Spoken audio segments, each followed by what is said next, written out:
南投县除了中兴新村的荷花池真出名，德山下边吊桥嘛有荷花池。老云地这个荷花是种1000多蕊，即卖等咧大开，真侪人来翕相做纪念。伫南投县，若要收莲花，一般拢去收到中兴新村，即卖伫德山镇嘛有通看。很棒，比我想象中出乎我的意料之外。然后我听说那个下坪现在整治得很好，那我就想说，就抽个空过来看一下，结果没有发现真的是世外桃源。下边吊桥附近生态真丰富，有真侪乡亲会来这散步看风景。下面吊桥本身在竹山镇就是一个非常有特色的一个打卡景点。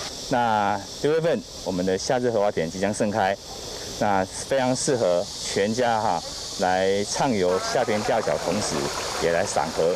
为了省更较侪人来欣赏这莲花，公所嘛有推出抽奖活动，咱的乡亲若有闲，会使去感受看卖。